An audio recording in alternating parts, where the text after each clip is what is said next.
We went to the bathroom. She just kept passing out. She was a vegan.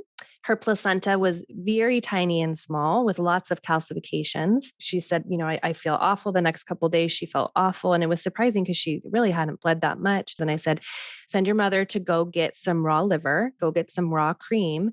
And I want you to have those as smoothies over the next couple of days with your placenta. And she did it. And she felt absolutely incredible. And they were like hardcore vegans. Like there was like vegan signs on their walls.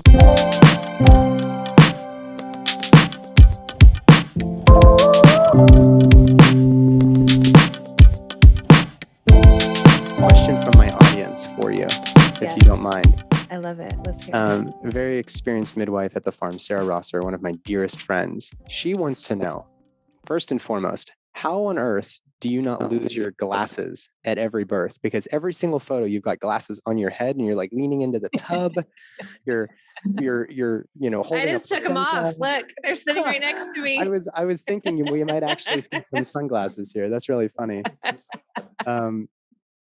Welcome to the show, Lindsey. You've got a wide range of experience in the birth world. I know you probably don't like repeating yourself, but you've been doing this for some time. Tell everybody what you do, and which is going to be no surprise to the listeners of this show. But tell us what you do. How long have you been doing it?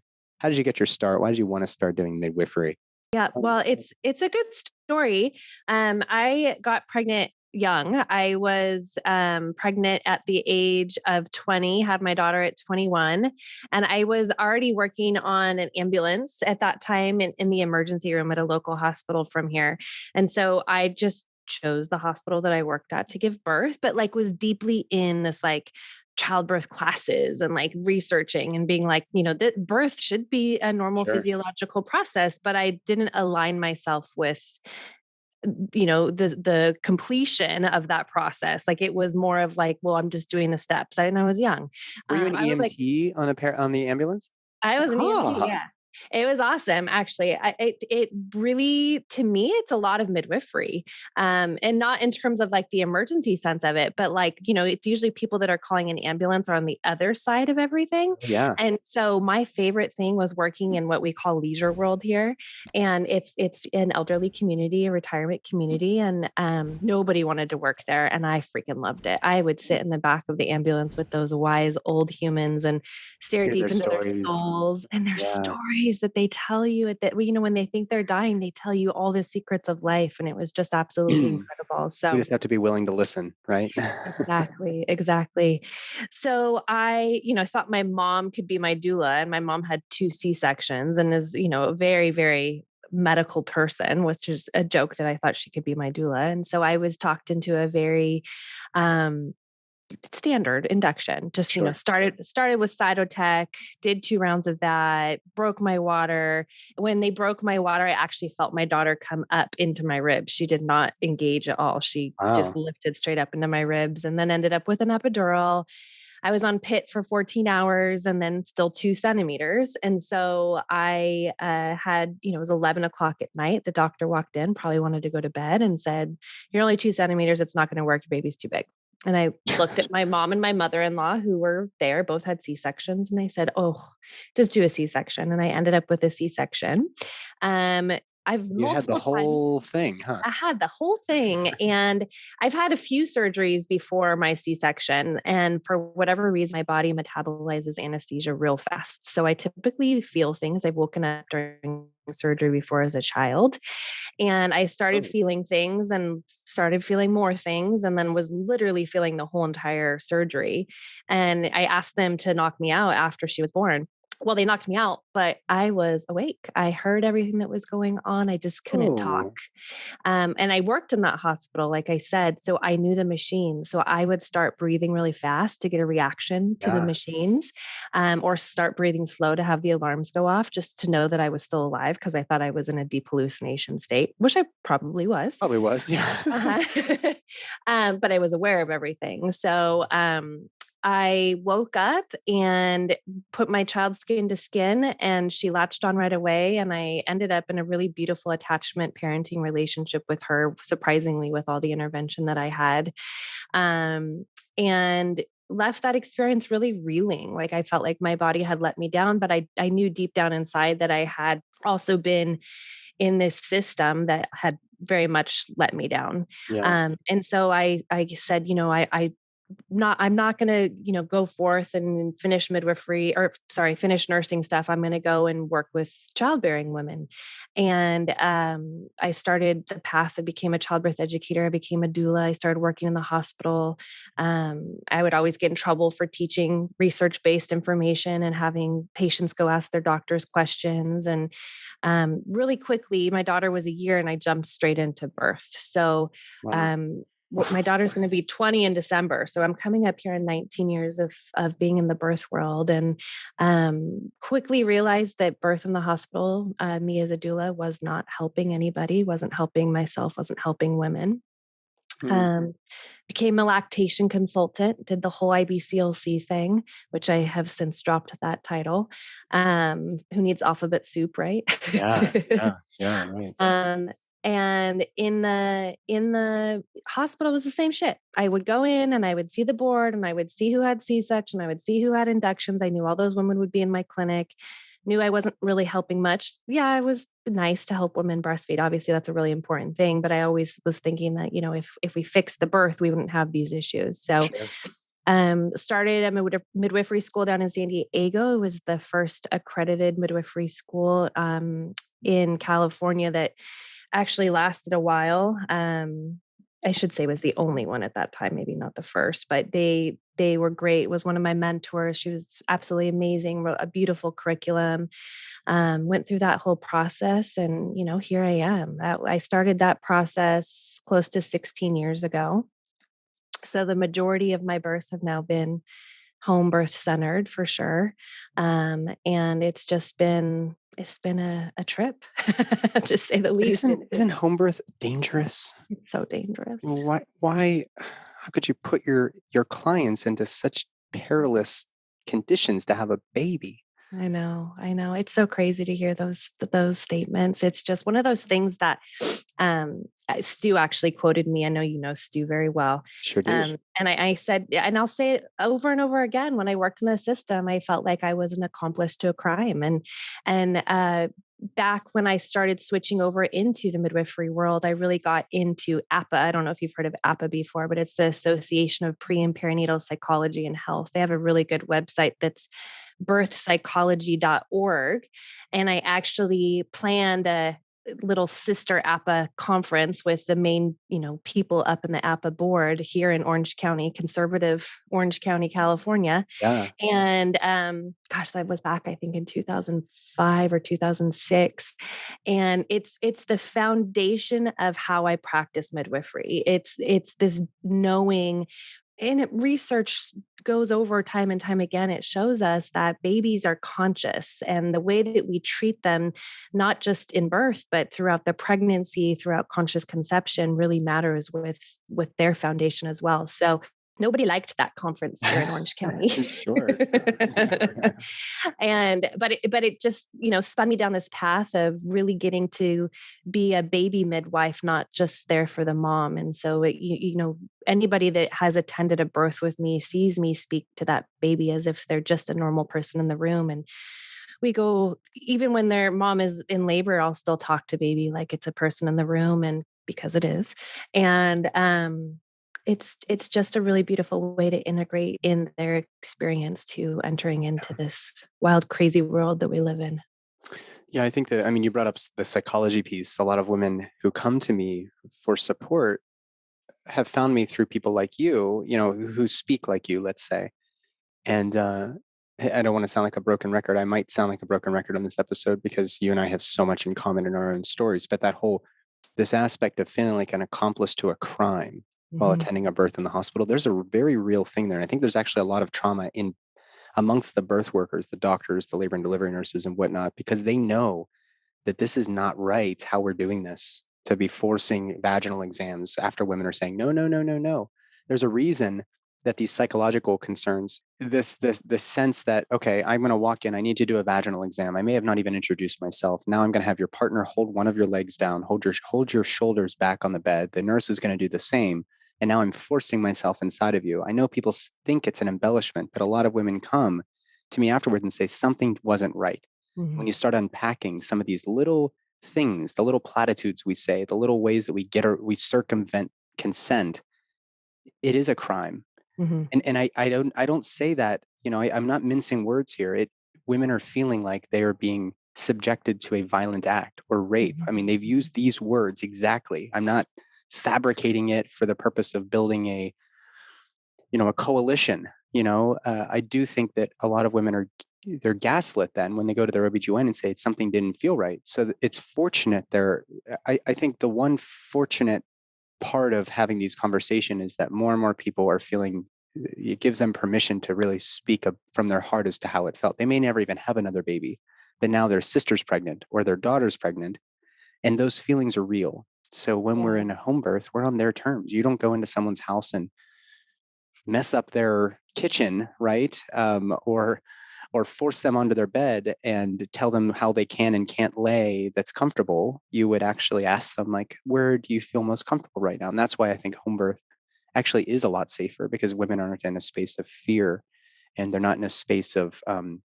having to put their hands out and stopping you at every moment. I mean, there's something really important to that in the physiology of birth, but also in the psychology and the emotional and spiritual bodies of women after the birth. Absolutely. I feel like when we take off these like rose-colored glasses of what like this Western medical doctor is God kind of persona that we've been taught throughout our whole lives. I mean, I know I was taught that you go to the doctor for any time that you feel sick. You never go into your home medicine cabinet. It's just somebody else that makes you better.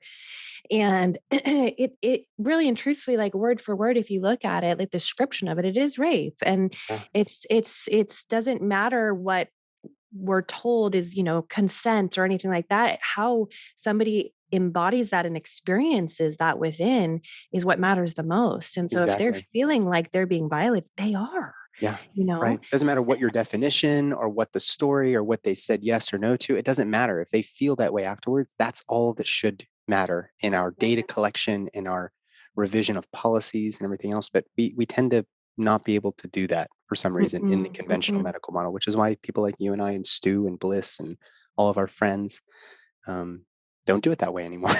Yeah, exactly. In a recent interview you did with Paul Saladino on his podcast, and of course he's Mr. Carnivore, so he's very much into eating as much animals as we can, or food from animals, versus in some cases maybe ditching vegetables altogether, which I can't get behind that totally. But I do think that there's something to the flip side, which is that nowadays, especially in California, veganism, strict vegetarianism, it's becoming more popular. So I don't want you to sound like a broken record, but let's talk specifically about veganism. And it's one of the things that I do get I get punched around for a little when I'm saying my message is veganism is probably dangerous in your pregnancy unless you are very, very careful with how you're modifying your diet. And even that, I'm not sure there's a way to polish it up enough. So can you talk about some of the birth outcomes you've experienced with women who have been vegan? And I know you also have a personal story with your sister. Is that right? Your sister-in-law? My sister, yeah. So my sister was a vegetarian for most of her life. And I don't care. Be a vegetarian and vegan all you want throughout all your life. That has nothing to do with me. But when you're growing, that's the overarching theme here is we're not telling anybody what they should or shouldn't do. That language doesn't belong here. But but let's talk about in pregnancy, you're growing a human that has organs. You're growing a human that needs really specific things, collagens, and this placenta that you're growing that's full of this beautiful lifeblood that's going between you and baby. And it's just one of those conditions in life that if we look back throughout all of time, there was really nobody that was doing this in a vegetarian vegan way. We killed a buffalo and ate literally from nose to tail. And those organ meats were revered as the most incredible foods that there were. And so we've lost our palate for it. A lot of people will turn your nose up to it. And, sometimes I'm like, okay, stick your liver pills in the freezer so they're frozen so you can't even taste them as they're going down. But before, it was one of those things that we look back. My grandma grew up on a farm, and you bet she cooked everything with the lard, and, we were eating liver and we were eating brain, and you name it, it was there. And I think that's probably what pushed my sister into vegetarianism. Yeah. But when she got pregnant, and I always go back to, like, I'm never going to tell you to do anything. So the most important thing I want you to do is listen to your intuition. That's right.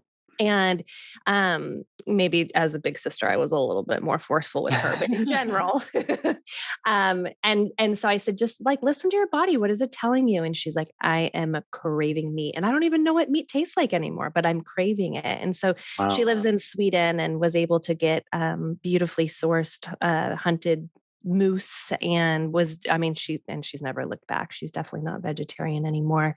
But it's a situation that, in my practice, what I've seen, and I know a lot of midwives won't even take vegans or vegetarians, and I won't do that. To me, that's not really embodying what midwifery is. But I would say that the majority of my clients that are vegetarian or vegan will start eating some sort of meat product throughout their pregnancy. And it's been really interesting to get feedback since that podcast with Paul, because I've been getting a lot of emails from people that have been saying, like, I've been struggling with infertility for years and years and years. Someone sent me your podcast. I started incorporating in meat organs and I'm pregnant.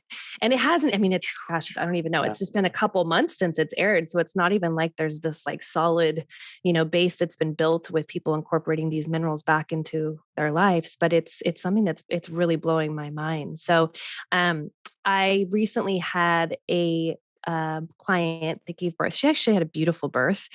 Gave birth like a multip, someone that's had a baby multiple times before. And she got up, she looked at me, she said, I really want to go into the shower. And usually I kind of encourage women to stay in their bed because it's a good place to be right after birth, the following hours after birth. And she was really insistent on it. And I said, okay, if you're insistent on it, let's sit you on the edge of the bed, see how you feel. She sat on the edge of the bed. She felt good. We went to the bathroom.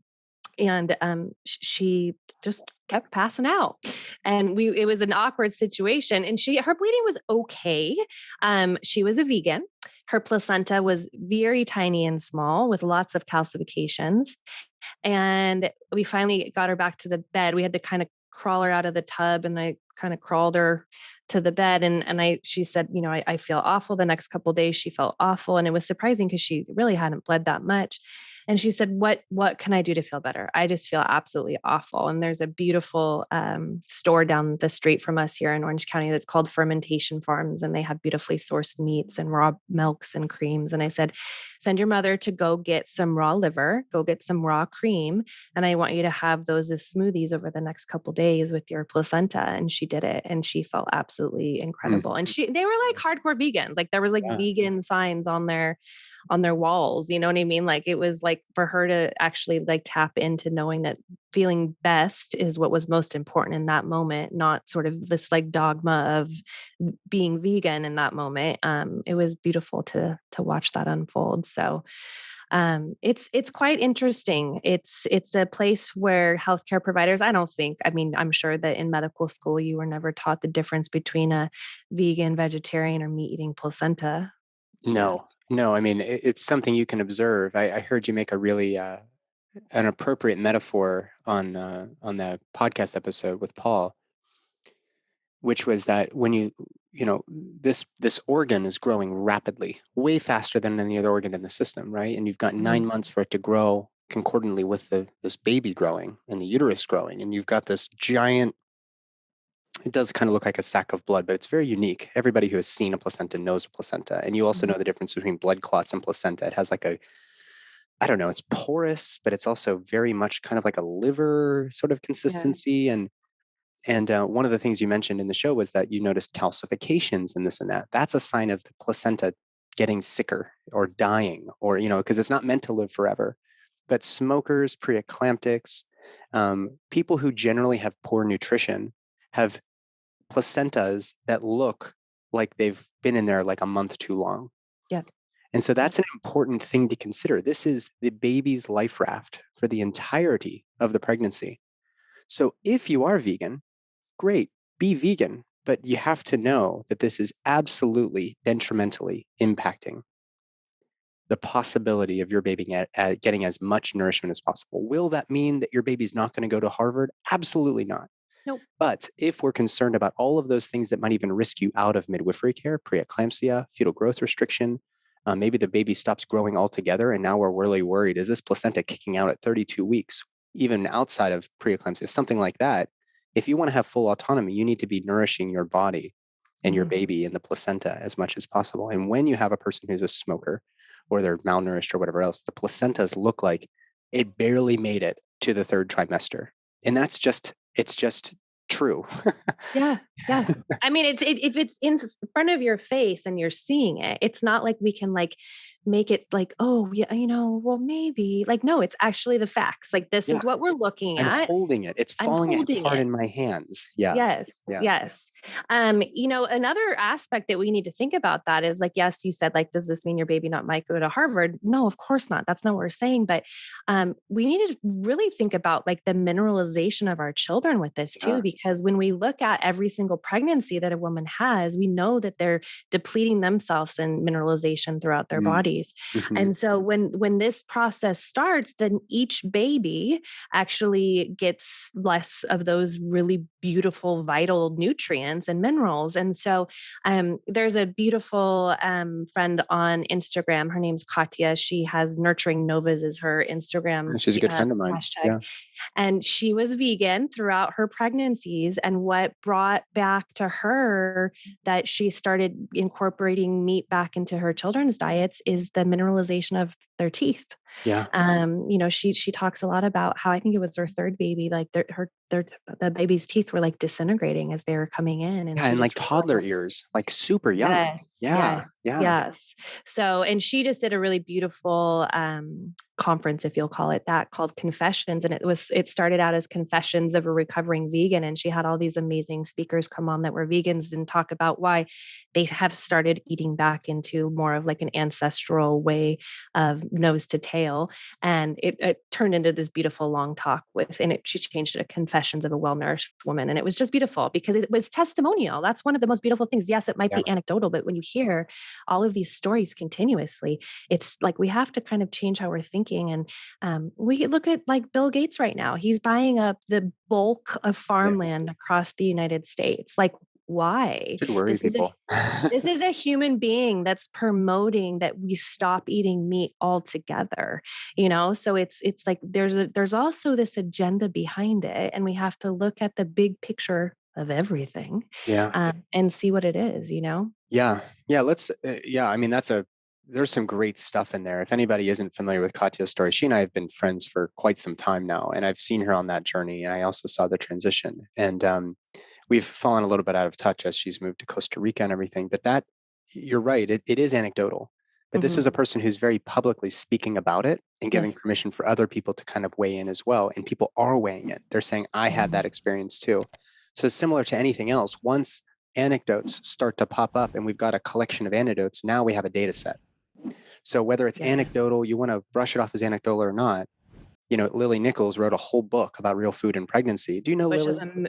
I don't know her personally, but I recommend her book all the time. She's absolutely fantastic. She's got the book. And absolutely. She is full bore. Like, I get it. I hear you. And there is absolutely no way to meet the nutritional requirements of pregnancy through a strictly vegan diet. Now, some people have done it. They've had healthy babies. Katya is a great example. We don't know what the downstream consequences are because nobody studied it because it was just anecdotal. So and it might be multi-generational too. Like we can't just look at one baby. We have to look at that baby's babies and that baby's babies. Right. So it's too long-term for us to even kind of comprehend and put this little umbrella package together saying that this is what it causes because we don't know the long-term repercussions of it. That's right. Yeah. Some of I really appreciate Lily's work because she and I have become friends, and it's one of those books where it's like somebody wants to work with me as their like remote OB to help them navigate everything past birth traumas, everything else, and they're now pregnant again, and they had an issue with placental abruption, or they had an issue with, I don't know, growth restriction or what preeclampsia, whatever it is. Those are all related to how you're moving and eating in pregnancy and your sleep and everything else. But I send them, I'm just like, take this book and read it and let's talk Mhm. about it afterwards. Because a Yeah. lot of them are kind of, I've heard, meat's bad for me and maybe I'll eat some fish and eggs, like that's fine, but let's cater the diet so that Yeah. you're maximizing nutrition. And some of the nutrients that Lily points out in her book are nutrients that we learned about in med school, but we never really, like you said, we never saw the impacts of what nutrient deficiencies might have on placenta, because you're in med school, you're not really looking at placenta. You're so in awe of the birth experience, and you Mhm. haven't done it enough to really enjoy looking at the shiny side of the placenta and seeing that tree of life, right? And seeing how the integrity of this tissue. So some of the nutrients that Lily brings up are vitamin B12, choline, glycine, retinol, which is the preformed vitamin A, vitamin K2, DHA, iron, and zinc. Yes. None of those are, Copper. Don't ever leave out copper. and well, in copper as well. I mean, copper Yes. certainly comes with foods that have zinc in them and Yes. choline, et cetera. So what I tell people is, yes, there is the list of nutrients that many people on a strictly vegan diet are going to be lacking. Now, if Yep. you add eggs, bam, you're already in a different category for me. If you maybe Yep. add some oysters or some, smoked oysters, you're not going to go out to your like local scummy pond and get your oysters. But the point being, it may not be that hard to Mm-mm. just add a couple of these things in. And of course, let's not forget, like you said, organ meats. Go to like Paleo Valley, get some of their encapsulated organ meats, and you've done your job. You don't have to taste it. You just eat it with your meal or before bed, and you've Yep. probably at least gotten halfway there.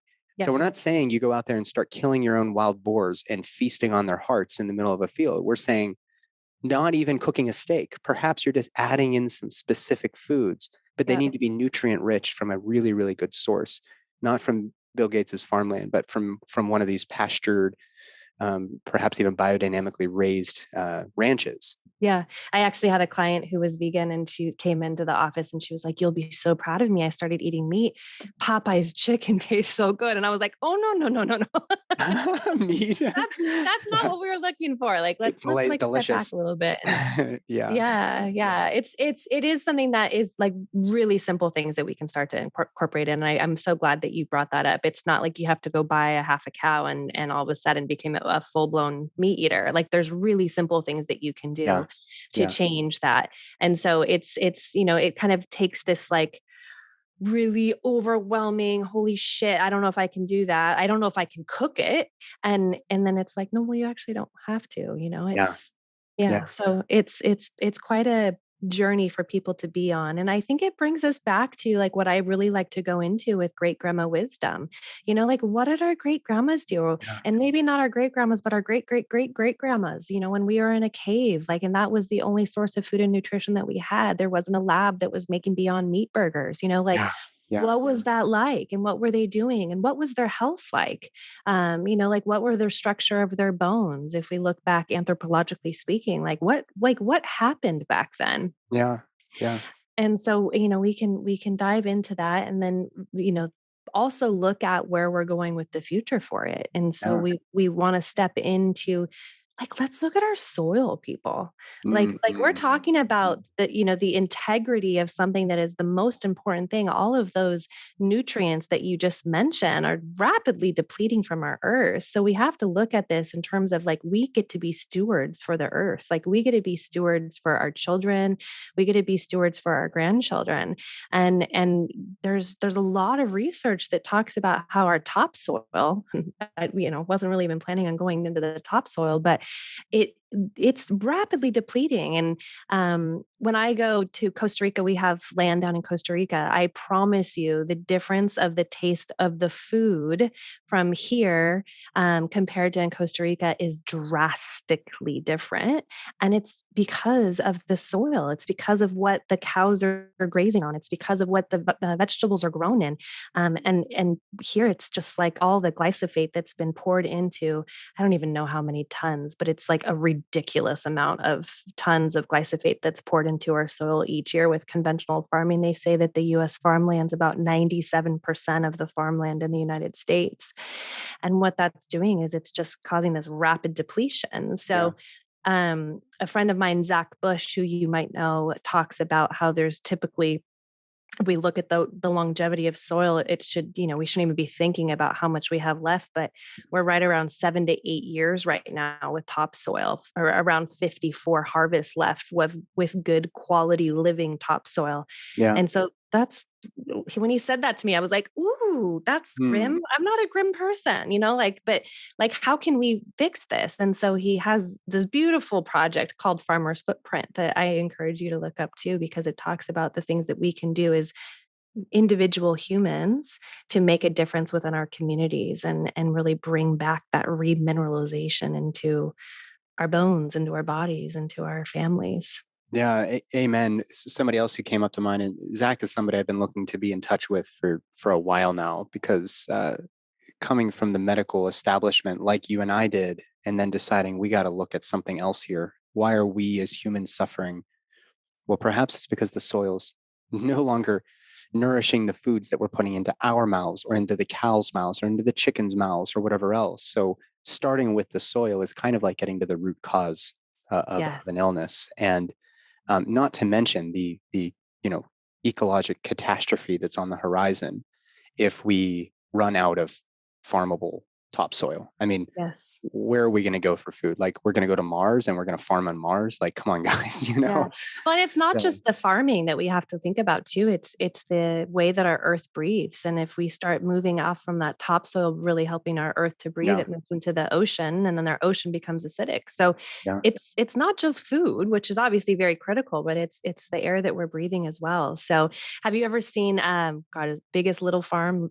Yeah. Called. It's this Yeah, sweet so it's little just like film. little stories like that, Yeah. you go watch it on Netflix. I think it's on Netflix, and it's like you see how just one family can make a huge shift and difference with regenerative farming. And it's like, Yeah. if we all think small but we can act big, it's just one of those things that, like, let's do it. Let's gather the troops and do it. Yeah. Yeah. And, another friend of mine, Charles Eisenstein, talks about this. Like, we have to just, like, at some point, we have to decide here's how we're moving forward. But Mhm. instead, everybody's kind of just staying back and letting this settle, thinking it's just going to go away. Yeah. But it really requires every person out there to make the best decisions they can.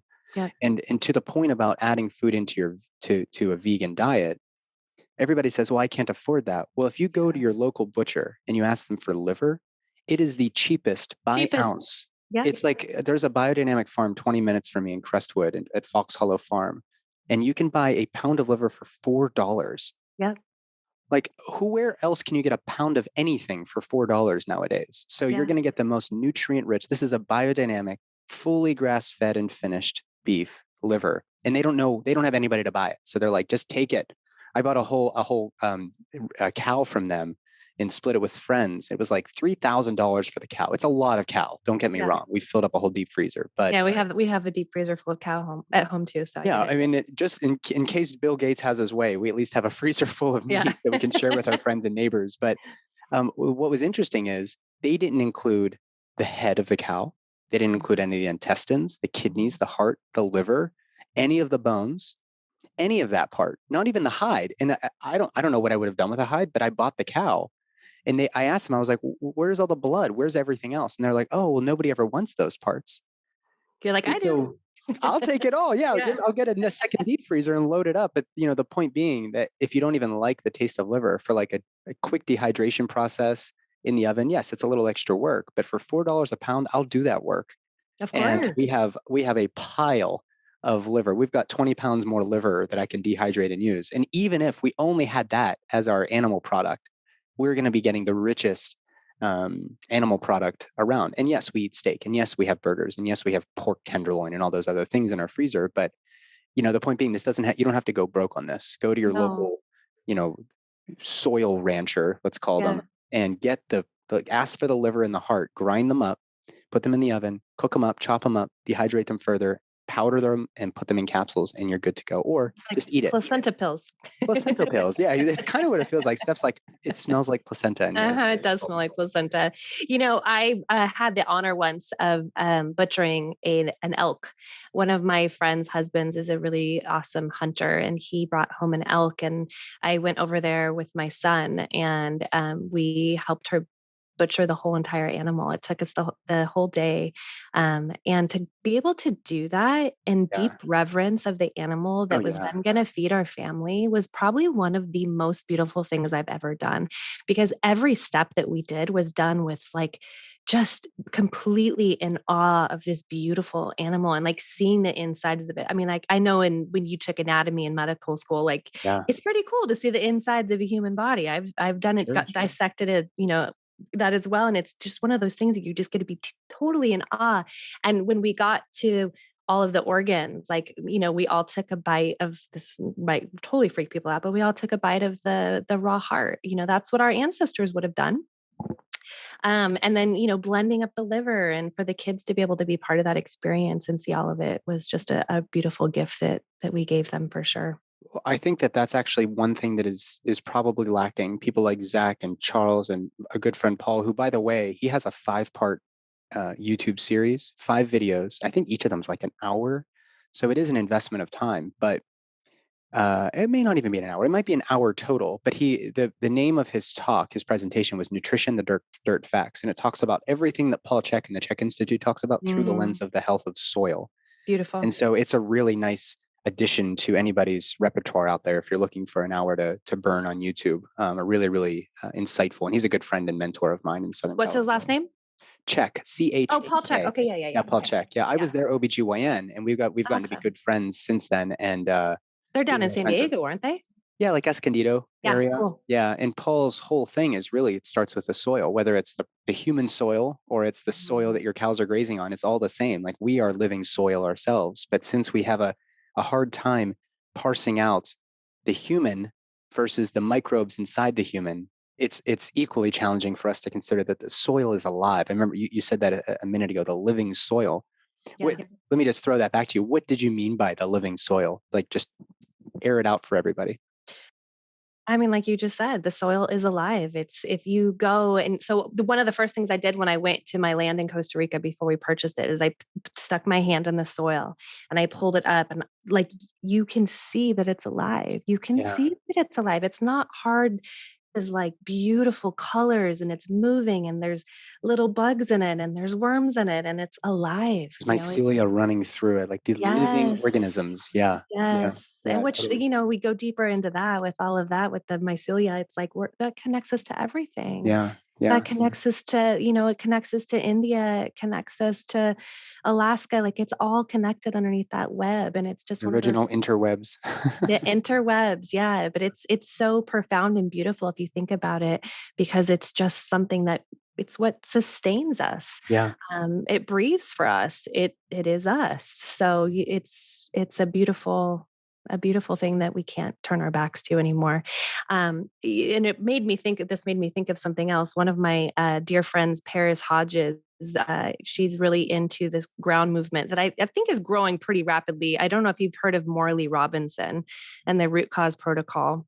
Maura Lee Robinson. No, I don't He's think somebody so. to look up. He's an interesting guy that's basically devoted the last, 10, 15 years of his life to research. He goes to Starbucks every day and sits and reads research papers for 3 to 4 hours a day. Like that sounds absolutely horrific to me, but this guy has dove deep into the mineralization, and it's what he's coming out with is absolutely fantastic. And what you're seeing right now for all the pro-metabolic type stuff is typically based in what Morley's research is showing. And so Paris and I started talking, and I had this like profound aha moment where a light bulb went off. And once we started, post World War II, where we started fortifying all of our foods and, eating out of cans and turning into TV dinners and everything like that, we also can look at the waters and what they started putting into our drinking waters. And so like this calcification process, if you will, of us depleting ourselves from minerals has also, research will show this, like it depletes our IQ. And so when we think about that, when I think about this is my aha moment.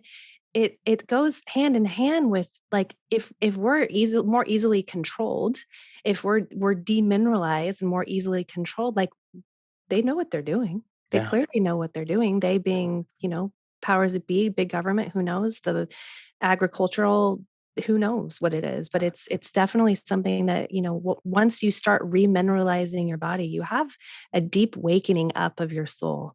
And Yeah. it's so, it's a rebirth. It's not something that's always pretty. You have to go through like the transition of labor almost, but it's something that I feel like is happening on a very ground level, and it's definitely getting more and more popular as people are remineralizing their souls, so to speak. Oh, I love that. I love that phrase. That's almost like it sounds like a good t-shirt we could market. I have all these great t-shirt ideas. I got to start pumping them out. I love it. I want to go back to that word reverence, because as you were describing that and kind of connecting it to the sort of awe-inspiring experience of being with birth, when you put your hands into that very rich soil and you see the worms and the larvae and you see the mycelia and you see little ants and potato bugs, and this handful of soil has all these other microbes I can't even appreciate in there. When you can see that, when you can appreciate that this handful of soil from which my pepper plants are growing outside is so rich, that reverence, and even when you kill an animal and you actually get to spend time with this dying beast, and then you're eating the animal and you're paying respect and homage to the animal's life living on the prairie and doing whatever that animal did. These are not modern machinations. I mean, obviously this comes from a more ancient, dare I say, First Nation, at least in the United States, practices. Getting back to that, when you have a reverence for it, you don't overconsume it. Mm-hmm. So if you have a reverence for what it means to kill a cow, then the vegans, the notion that killing a cow is unethical, we can be confronted by that. Yeah, if you're slaughtering them 100 head a day and Yeah. they're standing in their own, shit and piss all I day agree with long, you. I fucking like agree with you. there's no reverence for this Yeah. at all. So the Yeah. vegans are actually right about that. But if Yeah. you go out there and you can Absolutely. actually appreciate the process and maybe lay your hand on this Mhm. animal and just say a little prayer. And I'm not saying pray to God, you're the Christian deities. I mean, connect with you. You are Yeah. God.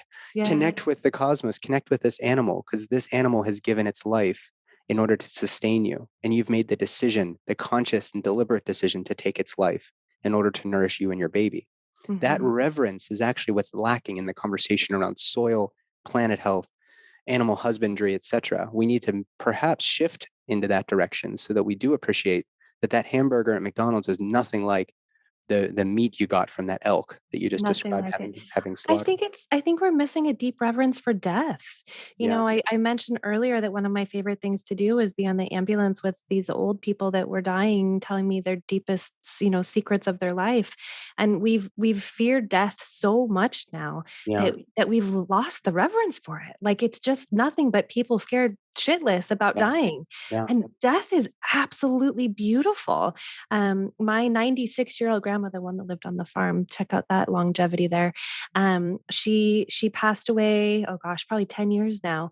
And I took my 12-year-old daughter to her. She died at home.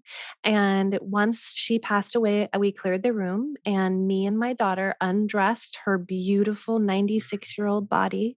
And we washed her 96-year-old body and we anointed her in frankincense. And I promise you, that will probably be one of the most pivotal things that Oh stays my with my gosh. daughter throughout her life, because nobody sees that anymore. That's not anything that we are shown. Death is scary. Death is, zipped up in a body bag and Yeah. whisked away. And it's like, no, it's the most guaranteed part of life, people. Like this, Yeah. you will die. I promise you.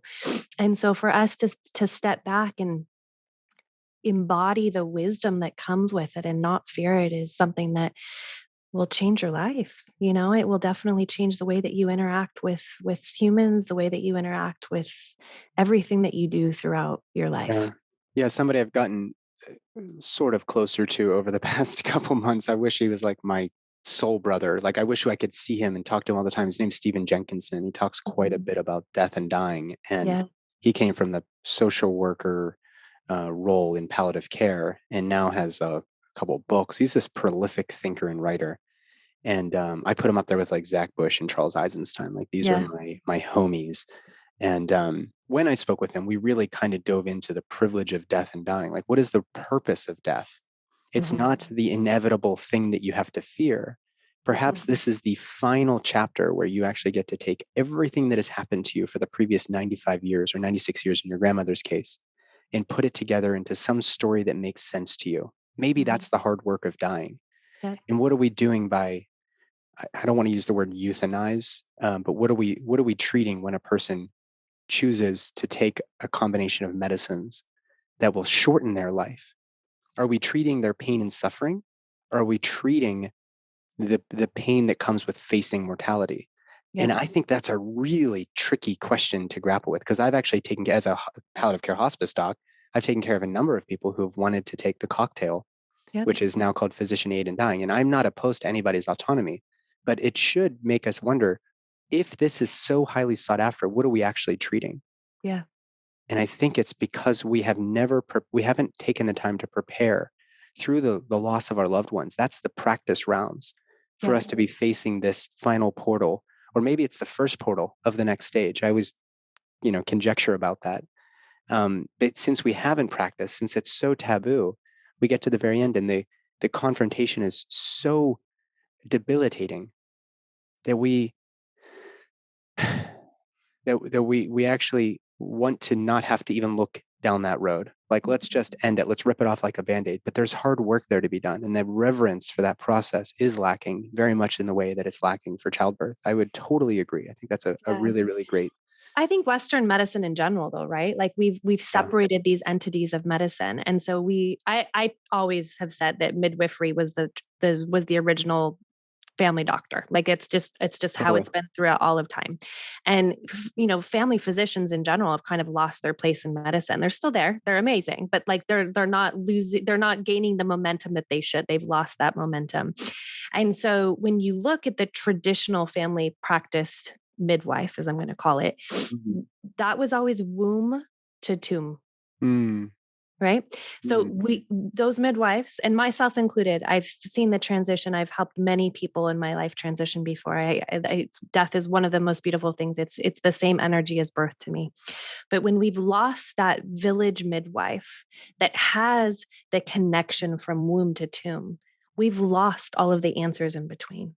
And people have nothing but fear. And I'm covered in goosebumps saying that. Yeah. But people have nothing but fear because we don't talk about it anymore. So when we have these real conversations and we talk about how beautiful things can be that are associated with dying, then we step back into sovereignty and autonomy and realizing that the only person that's really going to make any impact on our lives is when we take control of ourselves and stop giving our control away to somebody else. Yeah. Amen.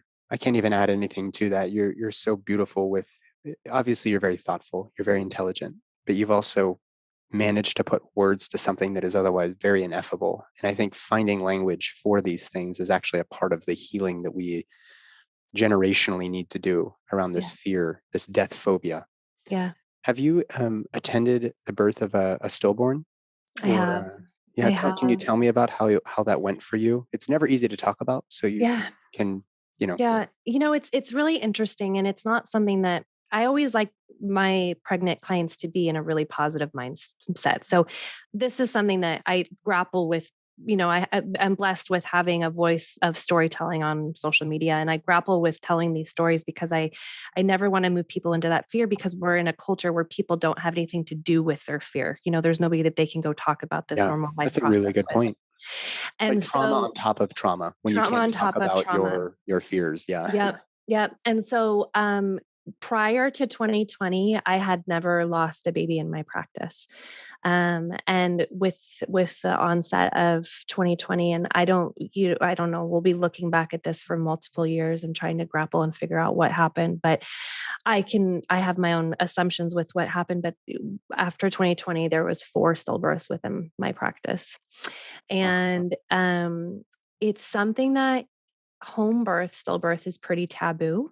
I feel like I kind of forged a road with it. I had a client that was 32 weeks, and she called me and said she didn't feel the baby move. And I, said, okay, well, what my standard thing should be is to tell you to go to the hospital in case the baby's still alive, and, they can, help you with that.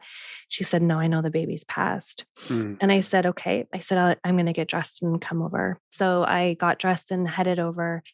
And I couldn't find the baby with the Doppler. And there's a feeling that you will never forget that is imprinted into the depth of your soul when you feel a baby that's no longer alive inside of a mom's belly. It's just a heaviness. And I knew the life force had left that baby.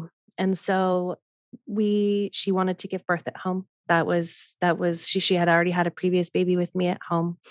And we were trying to figure out the process with making it like legal, so to speak.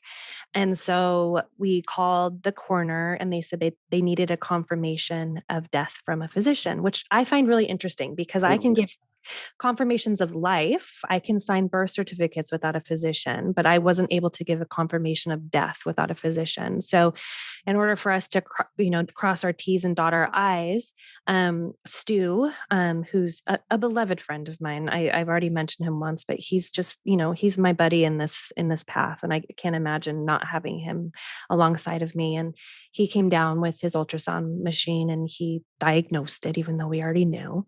And we started the process of bringing baby earthside. And he left and said, "Linz, you've got this. Like, I don't need to be here for the birth." And I mean, I knew that. And so I was with her on and off throughout the day just for emotional support. And I went home and I said, go to sleep. Nothing's really kicked in yet. And she called me at 1 o'clock in the morning. And we went over and she was kind of like in her cave. She was hidden in the back of her closet in the guest room. And my partner, Ashley Serapis, who's absolutely incredibly aligned with, we're sisters, like the way that we practice, the way that we interact with the world is very, very similar. And she sat behind her in a squat, and her husband was in front of her, and her waters ruptured, and this beautiful, beautiful, beautiful baby came into my arms and straight up into dad's and mom's arms and placed on the mom's chest. And we just sat there. It's sad, right? Like it wasn't like we were like, it's not like it was this 96-year-old lady that had lived a long life. It's different energy. Like this was a baby that we have to think of all the potentials of life that it could have been, but also at the same time, with this deep reverence of like, this was her sacred contract. Like this was her sacred contract with this life. Like she came for 32 weeks. She was inside of her mom's body, giving her life. She felt those kicks. She was with her throughout that whole time. And we may never know what the purpose of her passing was, but there was a purpose. And so we just stared at her beautiful body and kissed her and loved her. And they had a 3-year-old at the time. And we woke her up and she met her baby sister and she giggled with her and really like, had this beautiful jovial sense of lightening the mood. And she put a blanket on her, and, it was just this experience where, we just got to sit with this beautiful baby, and we took pictures and just blessed and honored the body, the vessel that she had chosen to come into this lifetime with. Yeah. And then the part following was really interesting as well, because we had already called the coroner to get this, kind of like the next steps of what to do with having a home birth for a demise. And the person that was on call for the coroner's office was like, "You need to call 911 and have the paramedics come." And I'm like, "How no am I calling 911 right now? Like that would be the most insane thing ever." And so let me get your supervisor on the phone, and we got all the details ironed out. And I feel like I definitely have everything in place where this were to happen again within the community, I could take somebody through the steps. And then, the other thing that I found really interesting in the process was in doing the death certificate, they wanted a cause of death. And the cause of death was unknown. We had no idea why this baby had passed. It wasn't like there was anything that was obvious. There was no, genetic abnormalities or anything like that. Like it was completely unknown. And we said that. Even Stu called them. We said, "It's unknown. We have no idea why this baby passed." And they said, "Well, we need a code." And I said, there's no reason for this. And they said, "Well, just say the cord was around the neck." And I was like, "But that's not why the baby died. And that's not what caused this. So we're putting that on the birth certificate just so you have a code." So, like protocols. Yeah. protocols, but but also like, where's the unknown in this? Like, it's Yeah. unknown, it's sometimes it's just, there's no reason for us to know why. It just is what it is. Do we have to make meaning out of a death? Why is that so important? Uh, Gosh, see, I look to other cultures for this. I think that if you look at how other cultures mourn, it's something that's very different than Western culture. Yeah.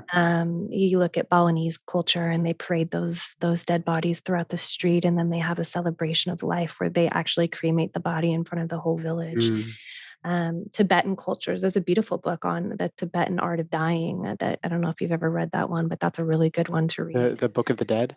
The Book of the Dead, yeah. Yeah, I've got a Um, couple books of the dead. yeah, Egyptian, Toltec, yeah. I mean, there's Tibetan. beautiful wisdom in how they honor the dead. And even Japanese culture, they have like public wailing where they Yeah, wail about the loss of their loved ones. And like, that doesn't keep that energy inside of us, right? Like, yes, we can yeah, grieve so deeply. Like, we can move the energy through our bodies so beautifully, but in our culture, we, dress in black and go sit and cry for a little bit at a funeral, and go on our separate ways. But it's an event when people die in other countries and other cultures. And so it's something that's missing here for sure. I mean, there's yeah, so much beauty to allowing that grieving process to happen, and also knowing what the grieving process is. It's not just grief, like, there's so many stages that people move through with sadness and anger and blame, and I could tie that into birth as well, like, sure. not just death. There's grieving that happens with all of life's processes that we just, kind of say like, oh, well, that's not normal, or here, let me medicate this so you don't feel that, and move on. So Right, right, right. yeah. Yeah, there's nothing there to medicate, and I won't, tell some of the stories I have because we just don't have time, and I tell these stories all the time. But in the medical system, when a baby dies, there's still the same people are doing the clicking on the keyboards, in and out of the door, adjusting the blood pressure cuffs, and it's like, guys, enough. There's nothing to do here. No. Mm-mm. I know you like fixing things. I know you like giving the right medicine and having the right answer on the test, but there's no answer. Yeah. There's a million multiple choice options here, and none of them are the correct answer. It's No. just a matter of being here Yeah. and bearing witness to what this person just went through. Which is what home birth is, right? Like, we get to Yeah, bear we get to bear witness. that's We get to right. hold space. We get to be that person in the room that not creates a blanket of safety, because that's not what it is, but it's more of just like that sacred knowing, that sacred holding of Yeah. space. And I, in my opinion, think that that's what people that are helping with psychedelic medicine, like trip Mhm. sitters, the ayahuasca rancheros down in Peru, like that, they're doing the same thing. Like, Yeah. it's all the same energy. It's all this transition energy. It's the holding space of these transitions and transformations, and us just saying like, you're safe, like, you've got Yeah. Yeah. Wow. Well, I mean, we could have done a whole episode on death and birth. I didn't realize that we were even going to go there, and I'm yeah, so neither glad did that we I. did. I love Um, it.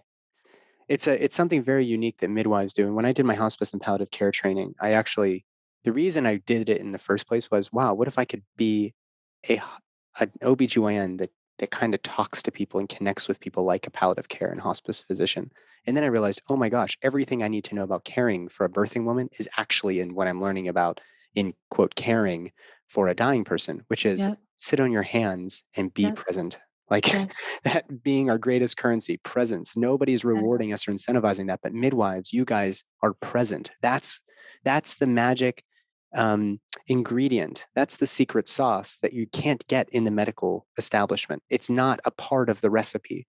The No. secret sauce of midwifery and being attended to by a midwife in the home setting is the presence that a midwife brings to the bedside, which is unparalleled. Doesn't matter how well you're trained, where you went to school, you're not a midwife unless you can be present at the bedside, Yeah. whether it's at the beginning or end or flip them around. Yeah. We had a midwife in our second pregnancy. We've had two babies now, and now I've had a vasectomy, so we're not having any more, which was a hard decision. Different conversation for a different time. But Yeah. the first one we had in the hospital, great OB, but it was still in the hospital setting, and I think my wife felt compelled to do it at home this time.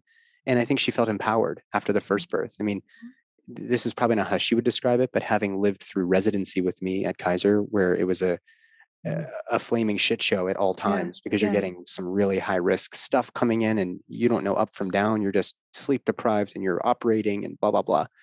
Um, so then the second time around, she was like, I think I'm ready to have a home birth. So we got the room ready and everything, had it all set up. Her water broke on her due date, her guest date.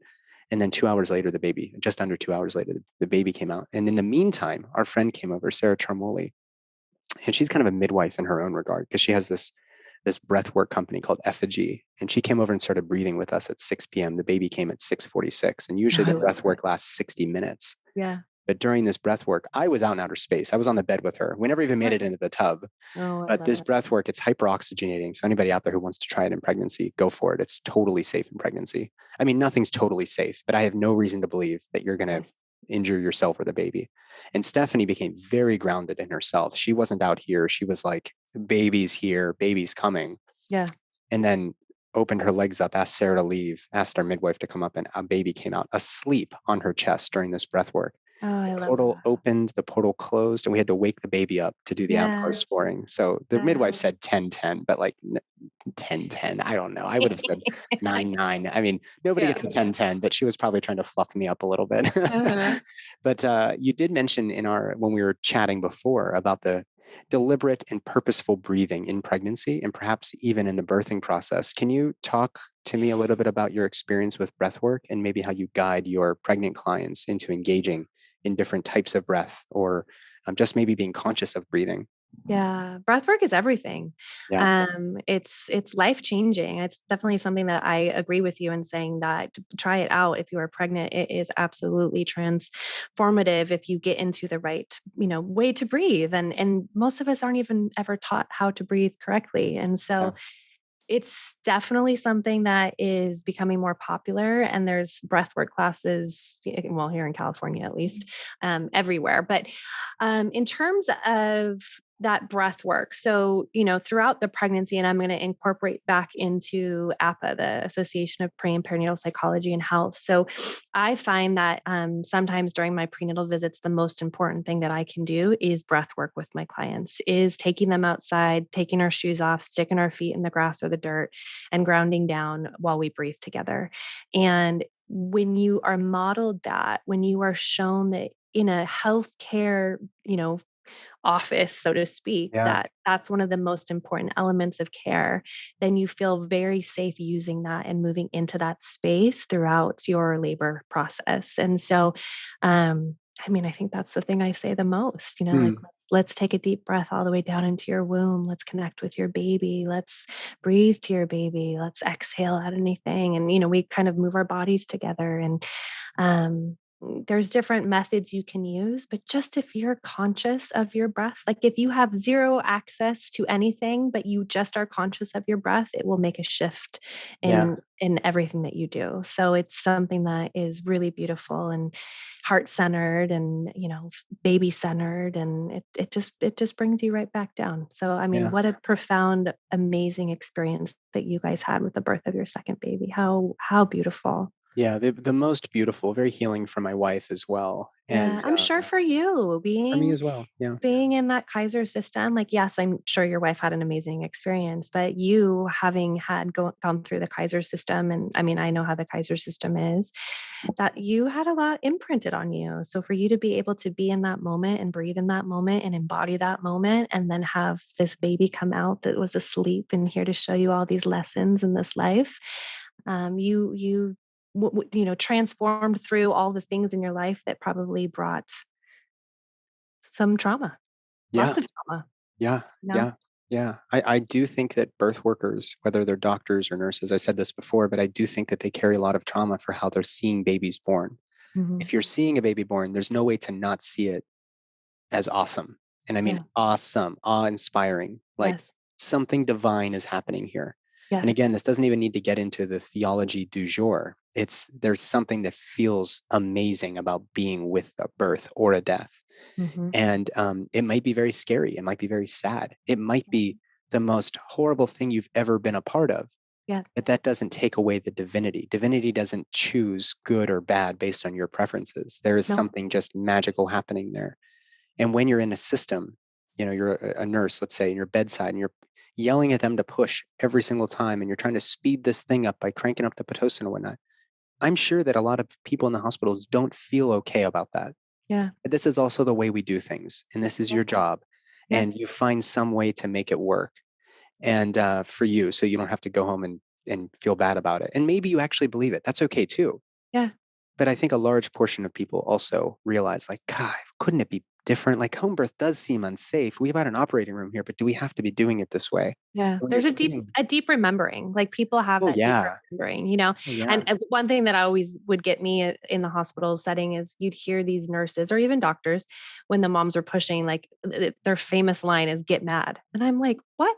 get What's that mad. word? What is that Yeah. phrase even in this room for? Like, what the hell are they? Why are they mad? Why are they mad? Like, how about let's effectively push? Like, go ahead and reach down to the strength of everything that you know inside of your Yeah, body, and let's welcome your baby. Like, yeah, get yeah, mad. yeah, So it's just like the way that we say things, the way that we present things is so important. It leaves lasting imprints on us throughout the rest of our lives. So like we can consciously, doctors, nurses, midwives, everybody, humans interacting with each other can make conscious decisions to use words that will leave lasting imprints on us throughout the rest of our life. yeah, I don't want get mad to be that baby's first imprint. I want that yeah, baby welcome into that room with nothing but love. yeah, yeah. Amen. And do you have daughters of your own? I do. I have my daughter. She was with me with the passing of my grandma. Oh, One, that's right. one, That's right. one You told daughter, me. one son. Okay, cool. Yeah. So you're a mother. You've got a Yeah. daughter. You've got a son. Yes, You are a. Are you married? I am. Okay, Yes. so you're a Yes. wife. I'm a wife. Um, you are a granddaughter. I mean, you play all these roles as a Yeah. woman in the world.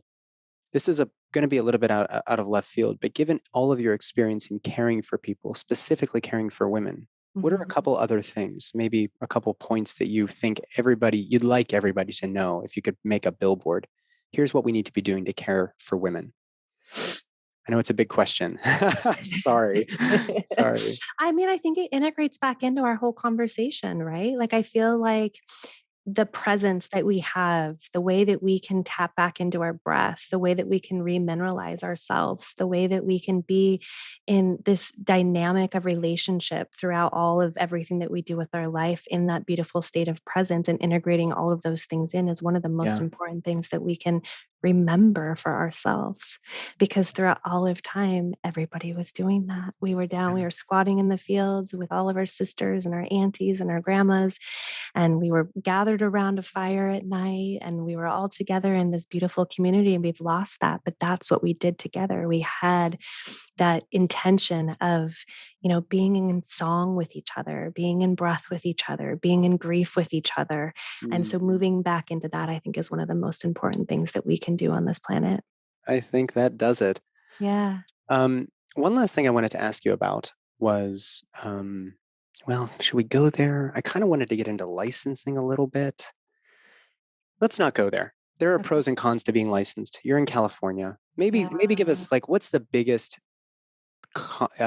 downside to having a license as a midwife anywhere in the United States, but specifically California? It's our restrictions. Yeah.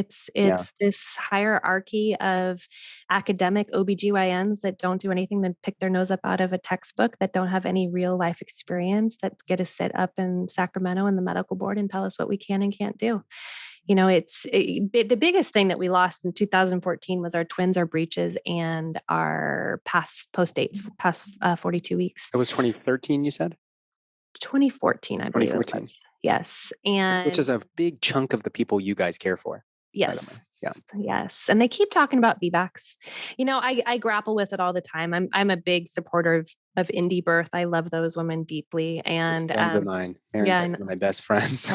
yeah, they're actually hosted them. Gosh, I think it was probably pre 2020 at my house, and I love them. They're amazing, and I'm totally in agreement with everything that they're doing. I feel like licensure is the demise of traditional midwifery. It just takes away so much of what traditional midwifery is, and it takes away that sovereignty of putting back letting women have full control over their bodies and the decisions that they make. And so as we move through it, it's interesting. I would love to walk away from my license. But I've also seen traditional midwives get, filleted out here that don't have their license. And so it's a really interesting place to be in. And I feel like as the world rapidly shifts and evolves, that it has me constantly questioning that. So Yeah. we'll see where Yeah. I'm at in a year with it, but I definitely am aligned with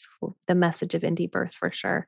And I want to give a plug to that. I know that you guys are still in the process of Yeah. looking for funding for that land and for that school, and it's something that fully aligns with my heart. And I know that one day I will be on that land with all of you guys. And if it's something that ever calls to any of your listeners' hearts, like by all means, please, please, please, this is what the world needs. Yeah, Indie Birth Sanctuary, INDIE, sanctuary.org. We're developing our advisory committee. We're very strategically working on how do we reach out to the people out there who have money that want to combat the people like Bill Gates out there and conserve the land for the purpose of growing rich soil and growing and birthing rich humans. Regenerating our topsoil. So important. Yeah. Absolutely. Well, thank you, Lindsey, for being on the show. I feel like we could do a part 2 anytime you're ready, because we've got so much more to talk about. We have so much in common. I just really appreciate you spending some time. I feel so grateful that people are gracious with their time enough to come on the show. So thank you. Any final remarks? How can people find you? Best way to find me is on my Instagram, which is Lindsey Meehleis. I'm sure you'll have a link to the spelling of my last name, but it's Meehleis. And I'm in the middle right now of creating a new project that's actually called creatingritual.com. So you can find me on there as well. Yeah, let me know how we can be supportive here on the show, because ritual, gosh, we could go into a separate whole conversation around the lack of ritual and ceremony. Yes. Although I guess we kind of dipped our toes in there with birth and death, especially when you were describing your grandmother and the cleansing and the honoring, as opposed to the putting into a body bag and rushing them off to a cold, sterile room somewhere. Yeah. Well, thank you, Lindsey. We'll get everything linked in the show. I hope you have a great, Thursday. Have a great Thursday. Yeah. Thank you. You too. It was a pleasure talking to you.